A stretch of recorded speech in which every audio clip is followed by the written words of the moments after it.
We'll see the basics of the field, which is very necessary to understand upcoming slide. We'll do a simple case study and we'll see how it is useful in the industry.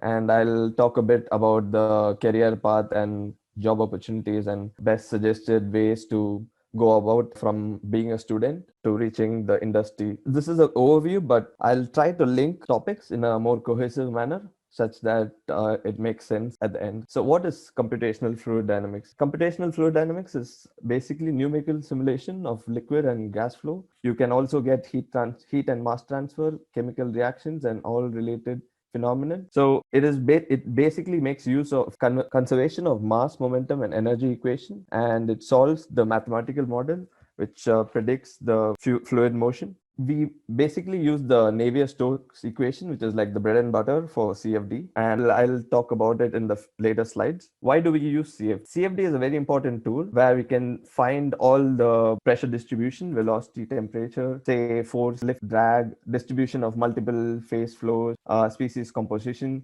So whenever you're creating a product, it is very important that you get all the data before you get into the actual fabrication, before it goes into production. You exactly know what has to be done and what are the impacts it would cause, such that you would work efficiently and that it would be a huge impact to the company's cost as well. So once you come out of the academic career, it is important to know that the cost required for everything. So any small or big company will have a certain limitation for cost. CFD plays a vital role such that in the initial stages, it helps to mold the product and give a proper end product. I'm just comparing the pros and cons of few methods which are usually used. So in the older days, they used to do a lot of real-time testings, which is very accurate, but it's super expensive and very time consuming. Say if they are building a truck, if you had to predict the features like the aerodynamics and stuff like that, you had to run the truck and find the fuel efficiency and then calculate it how efficient it is. Then they started doing wind tunnel tests, which was a little bit cheaper, but you can't give all the real world parameters in a wind tunnel test. Then over the past 30-40 years, CFD has like climbed up the ladder, to be honest. Over the last decade or so, it has been super efficient. It has been very cheap. The result very true to nature. Like usually they compare with the real life test and they maintain a pretty good standard so that whenever you're doing a CFD simulation, you get to compare it with the real life and it's not very costly. You can change the parameters, like you can do different studies and you can go forward with your process. So when do as I said, when do you use CFD? CFD is used in all stages of engineering: conceptual studies for new design, detailed product development, optimization, troubleshooting, redesign. So conceptual studies is basically whenever you start a new design, say you want to design a piston engine, like designing a piston bowl and finding out the efficiency. You don't have to prototype to test it.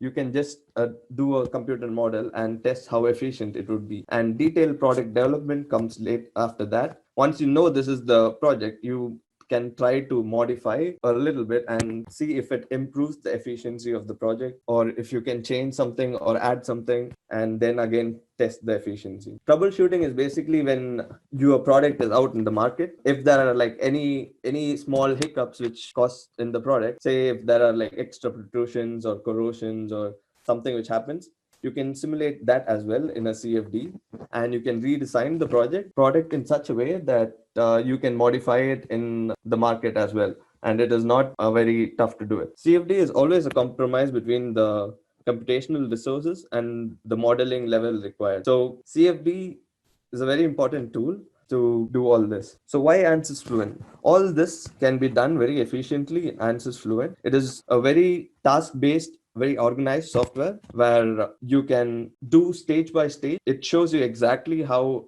every step works. It is very streamlined software and it has a very easy user interface. In case you have a lot of projects, it helps in parallelizing as well. So it makes your result better and you get the results faster as well. So how does CFD in ANSYS Fluent work? So ANSYS CFD is a solver based on finite volume method. The domains are discretized into finite set of control volumes. As you can see in the picture on the right, you can see how a small tube is discretized into n number of cells, and you can see the green box, which is a single control volume. The transport equation of mass, momentum, energy are evaluated for that set control volume. So as you can see, this is Navier-Stokes equation for a three-dimensional unsteady case. This is the most important concept which is carried out throughout the evaluation. To put it out precisely, we have to evaluate for any control volume, you need to know precisely four parameters, which is the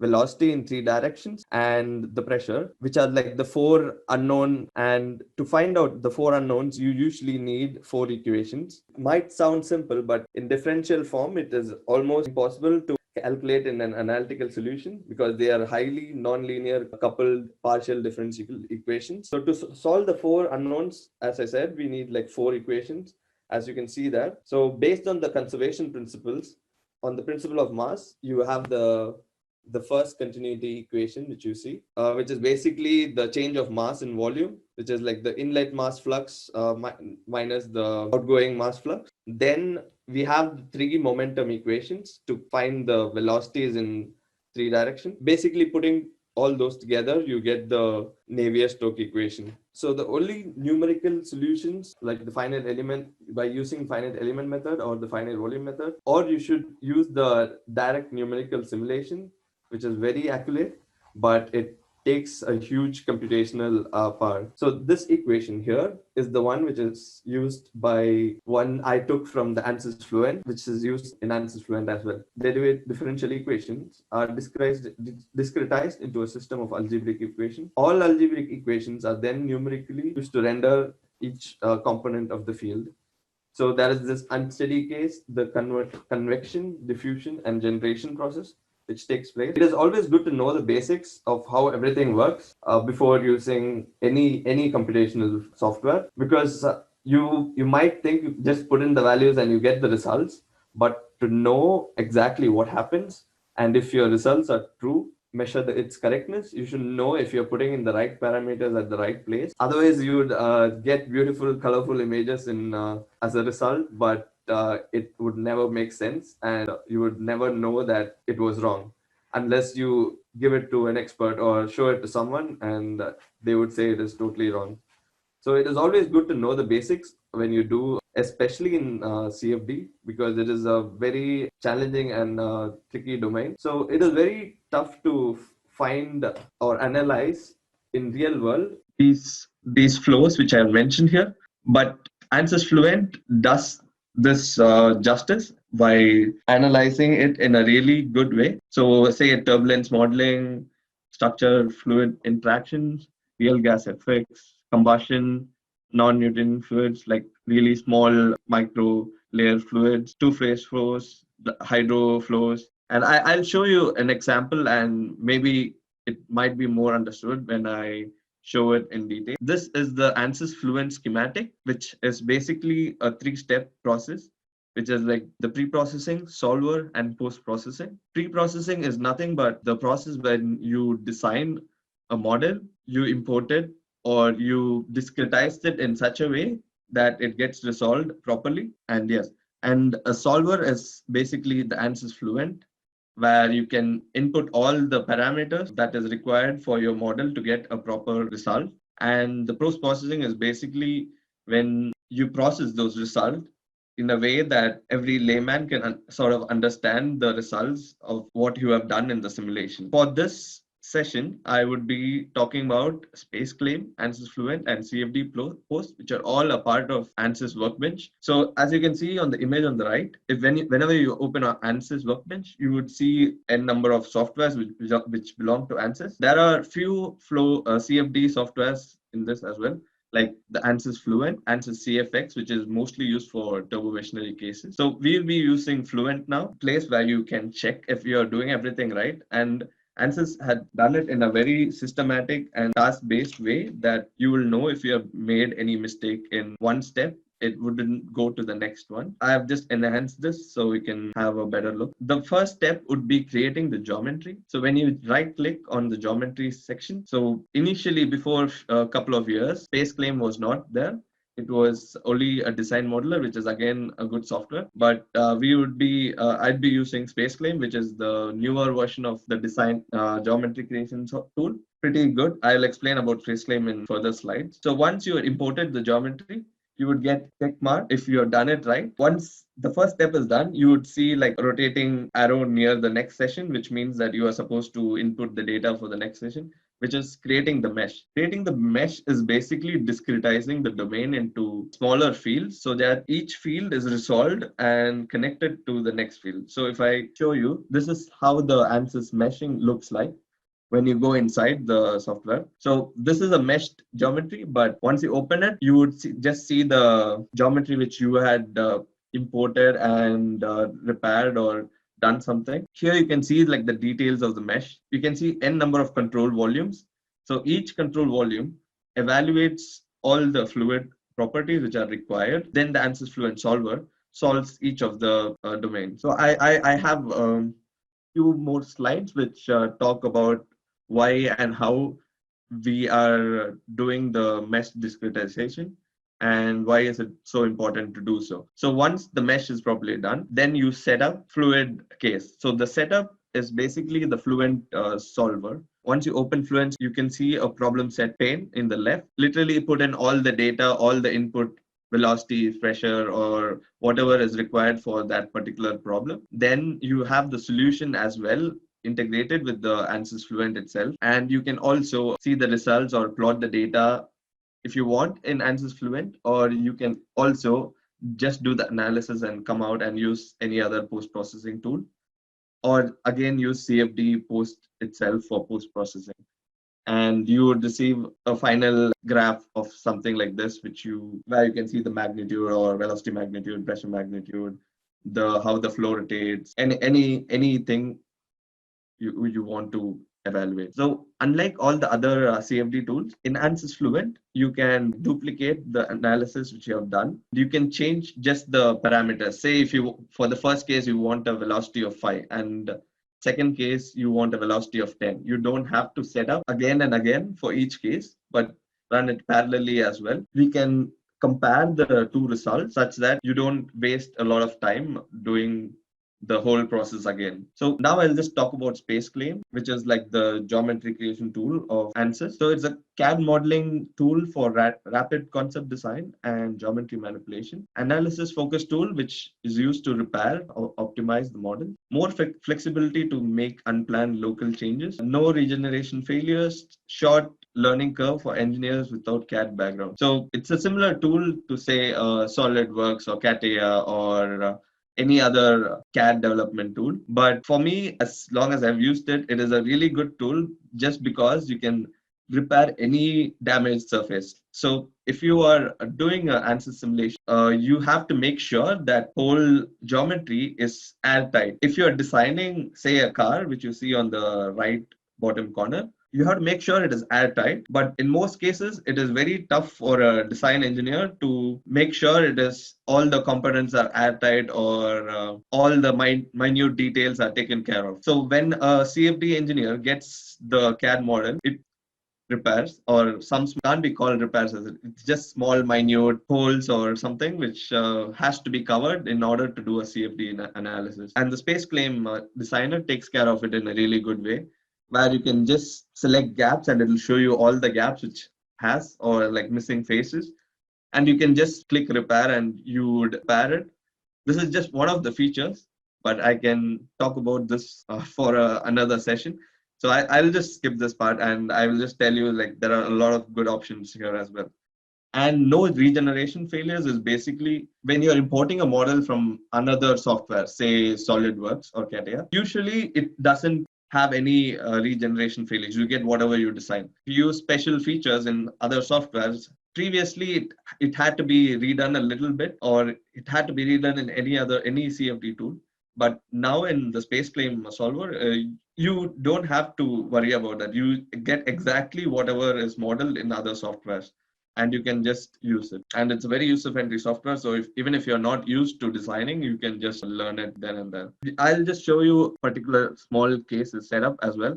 So it is not that complicated.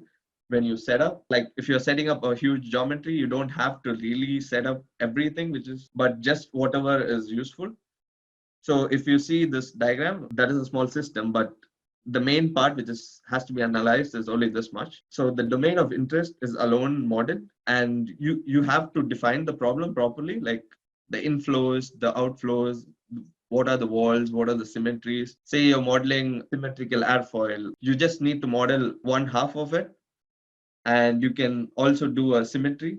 So you use lesser computational power, but again, you get the actual result itself. So the computational domain is mostly a part of a larger system, boundary information, actual or the real world scenario. The model is simplified. Say this pipe had like something attached to the outside. So you don't really have to model that if you just want to model the flow inside the tube, and you can simplify the model as much as possible unless and until it would affect end result. So as I said, the mesh is the most important thing which you have to do. So as I said before in the previous slide, the details of the mesh are very important when you do a CFD analysis. There is a saying like the solution is never better than the grid. The better the grid, the better the result. When I was a student few years back, like every time we used to mesh, we never used to take care of the grids and things like that. So you would always get colorful images, but you would never get an actual proper result. So it is very important to know the mesh in such a way that you resolve everything properly. Resolving is basically meshing properly near like the surfaces, or where you think like say you take an airfoil again, for instance. So the vortex behind the airfoil and around the leading edge are really important. The separation point as well is really important. So it is very important to mesh finer near the surfaces of the body. So you capture every single detail which happens. The grid topology, like the grids have to be proper, not too big. They have to fall within certain limits, like the geometry approximation have to fall into certain limits. I will talk about those in like future sessions due to the time constraints. I'll just give an overview now. I'll just show you like few of the things. Again, the sizing is an important section where you have to calculate what the initial size of the cell would be, the last size of the cell would be. The inflation layer is basically like the first layer from the body which is supposed to be analyzed, so that it captures everything which happens near the body. Here you just see it as numbers, but there are some important calculations which is used to determine those numbers. You can see for a course, if I give, it doesn't capture the edge of the cone properly, so it doesn't give you the proper result. So if I put medium, then it captures it, but still there are slight deviations. So you have to know when to do what, and that is why knowing the parameters and knowing how every section works is very important. Basically, as I said, if I take an airfoil for an example, you would see like part of the airfoil is meshed properly, like finely, so that it captures the flow after the airfoil, which is pretty important. And due to the inward flow, there is always deviation from the leading edge. The entire leading edge domain also meshed finely, so it captures everything. Not all the companies or not all the students have access to huge computational powers. So it is really important to do the calculations by hand. Just do it to the satisfaction of what is required. So using the computational resource is again very important. CFD is always a compromise between computational resource and modeling required. It is usually never enough. So if you get to a company, initially you have a very standard values of getting a result.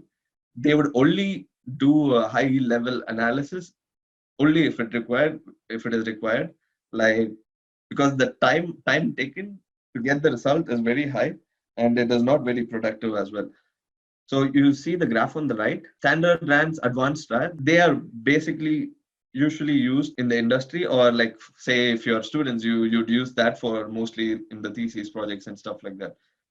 DNS is like very accurate, but it is so expensive, it would take years to finish, and they would never do it for a huge component, but maybe like if you're doing like a doctoral research or something like that, and you would maybe do it for a small session, which by itself would cost a lot for the company or the industry you're working in.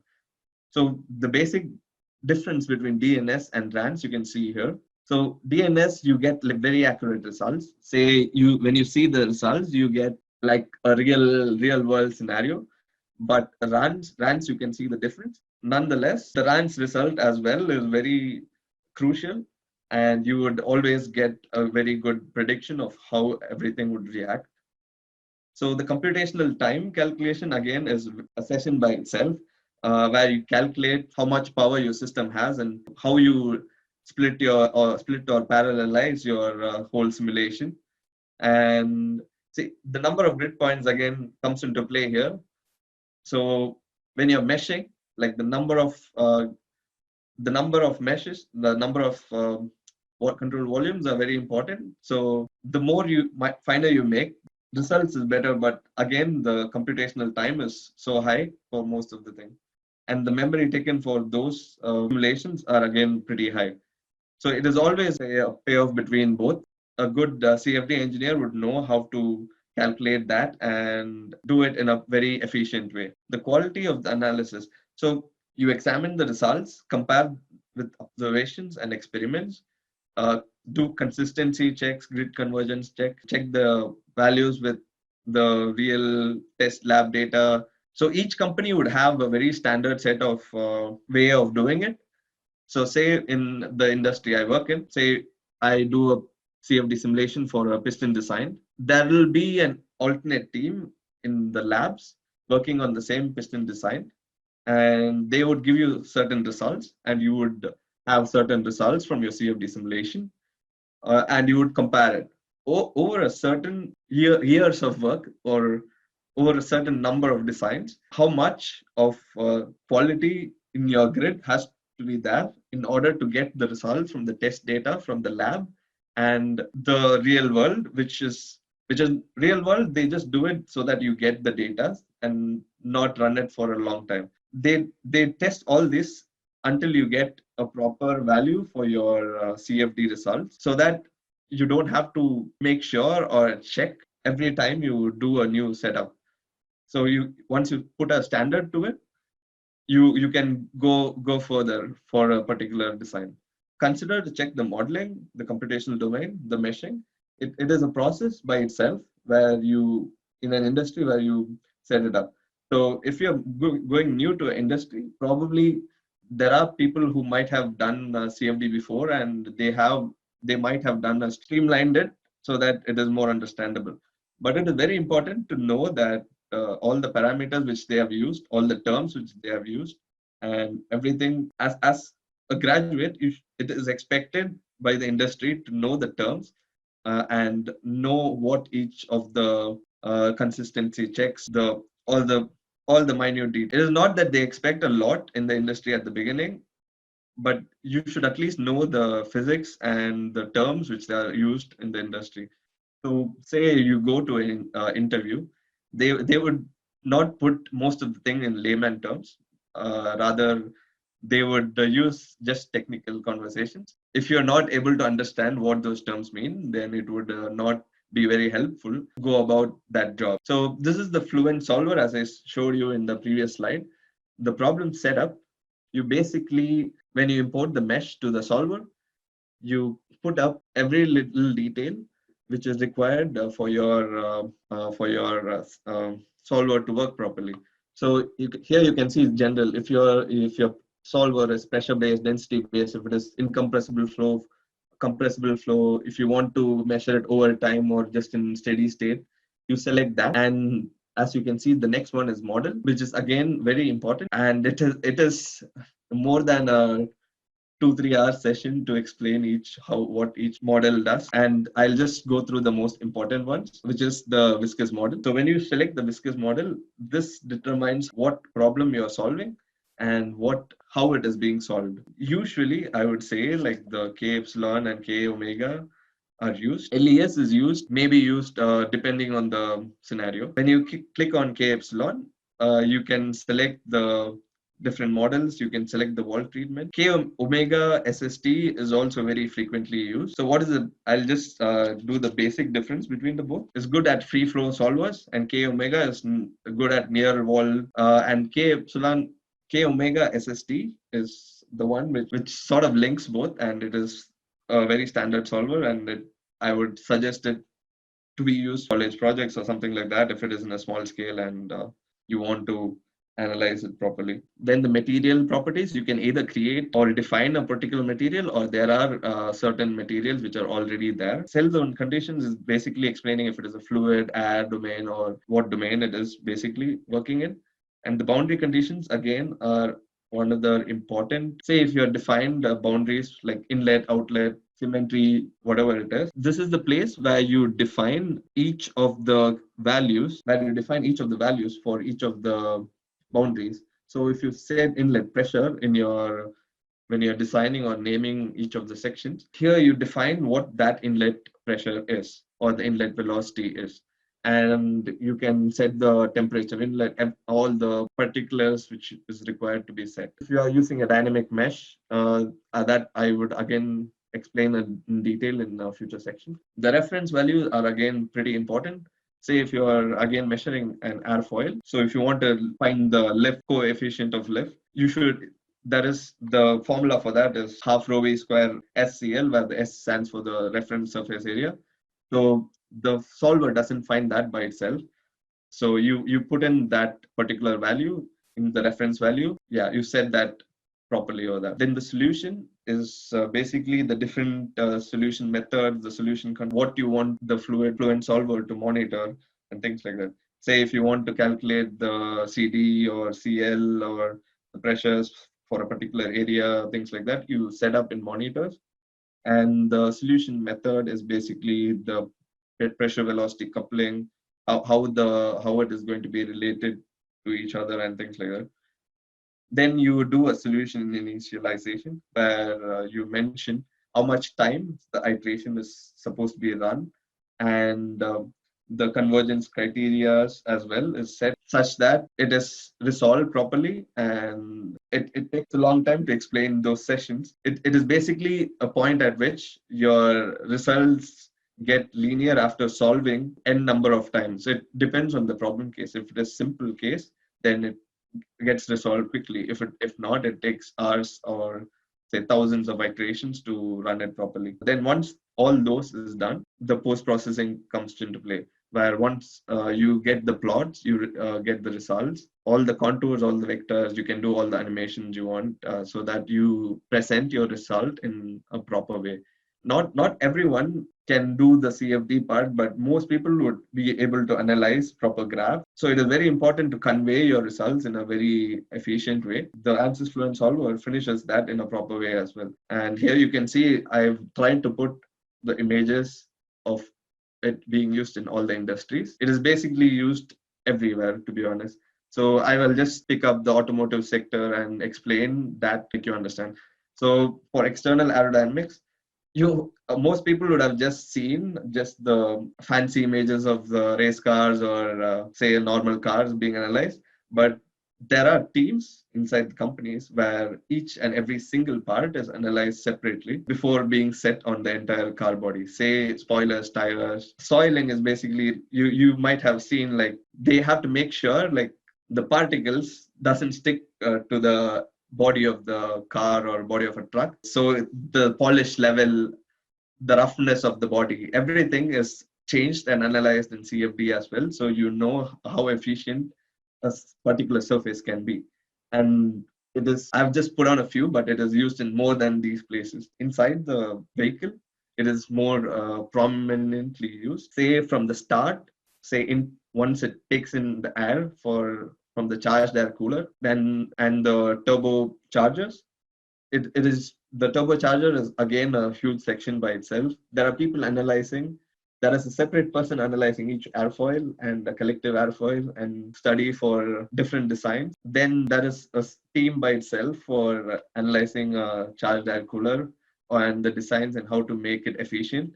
And then when it comes to the engine, there is a team for every particular part. Say the piston head, there is a team evaluates how much intake, inlet, outlet, how that can be changed, how efficiently that can be designed or is redesigned. And once it goes through the outlet, there are teams which work on the exhaust, like the EGR cooler, EGRs, and say the catalytic filters and things like that. So each of it is efficiently analyzed. The values are taken so that you can get a proper look of how everything works. Say for a career path, I think I told about the automotive industry.